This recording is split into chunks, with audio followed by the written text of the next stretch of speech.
RWBY Ice Queendom is a show that snapped me out of a year-long YouTube hiatus just in order to talk about it.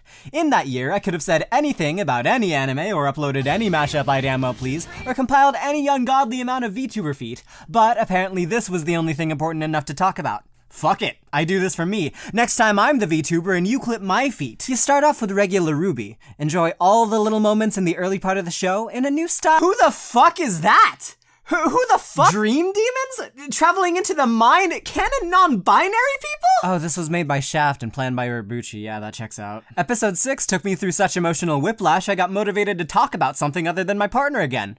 Wasn't Haikyuu, wasn't the Jujutsu Kaisen video I've wanted to make for so long. It was RWBY Intelligence Quotient episode 6. Great. So IQ is tragic cool now. Suddenly, Weiss's mental state at the beginning of the show is important to laser focus in on. Suddenly, all her old family trauma is forced to mesh with all this new beacon stimuli due to this nightmare grim plunging her into the chaotic spiral of her learned weaknesses. Yeah, I think that's very important, the notion that she shouldn't get over all of the conditioning her family has thrust upon her overnight, that Weiss and Blake are diametrically opposed and extremely isolated members of a team that now need to work together, that there are severe mental blocks that must be worked through in order for her to change as a person. So Team RWBY had into her dream and oh no, we can't do this in RWBY? This is almost 10 years too late. Okay, alright. I'm not a cinematographer. I don't have any authority in art or animation, hell, I'm barely even a YouTuber, so what gives me the right to critique this part of the episode? I have eyes that can see. I'm out. I'm clocked out by this point in the episode. The whole point of Ice Queendom was to give the RWBY story a Shaft spin with a new 2D stylized coat of paint, yes? And this just happening? It's like we're constantly swapping between Black Rock Shooter and Black Rock Shooter Dawnfall. We have gone over this. 3D is a stylistic force to be reckoned with, but attempts to use it to cut corners and save time will end up being noticeably bad and bear the whole ass of animation crunch.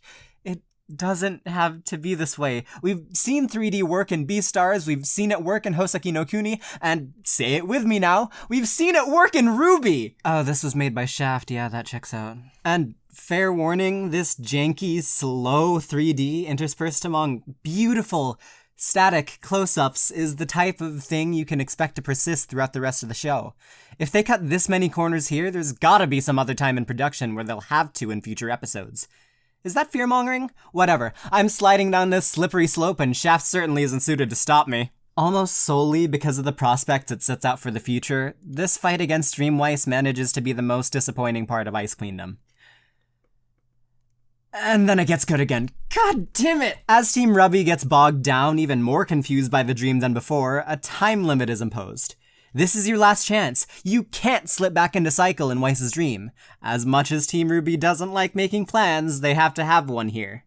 By now, they've reached a low point. What was all that effort in the dreamscape for? The gang split up to try to think of something on their own. RWBY gets hung up on the concept of having feelings for someone. It does not seem like progress will be made. But then, side characters are introduced into their collective solitude.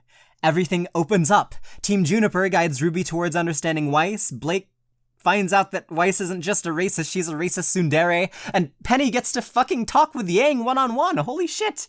These side characters were introduced and are subsequently utilized to offer the main characters different perspectives, and it feels like a love letter to fans of these characters, on top of the fact that it makes a lot of narrative sense to use them. Team RWBY is forced to jam those disparate cogs together and pretend it's a well-oiled machine, because it's all they've got. And somehow, that machine starts moving. Ideas are formed from the conversations the girls are having, each unique to their own talking partner's perspectives. Then the decision is made to combine RWBY's collective ideas in order to rescue Weiss. Nay, our new goal is to change her for the better. The dream state isn't fixed. If a change occurs that Weiss is positively receptive to, there's a chance it could alter the dream. And, well, we could use John. Yeah. He's vaccinated. Immediately, there shines a new ray of hope on what seemed to be a whole lot of nothing mere moments before. This is something surprisingly integral to RWBY Prime. No matter the hand you're dealt, grab onto something and fall another day. The worst thing you can do is yield to apathy, forget why you're here, and lose yourself in the cycle. Don't let the fire fade, and then maybe you'll get a step closer to the plot. But unlike RWBY Prime, Ice Queendom has made a promise. This is the last one. Fuck up and Weiss dies probably. So Team RWBY is forced to run full speed ahead towards either Weiss's salvation or her hellfire. And that's good. This whole thing is good. There's setup to a final confrontation. Things are being done differently instead of the meandering repetition of the second dream visit. These characters have been changed and are ready to inspire change. At their most vulnerable, they find their true power. The friends they met along the way. The risk is greater than ever, but so are the heights of their determination. And now it comes from the change in perspective, granted by sweet, sweet communication.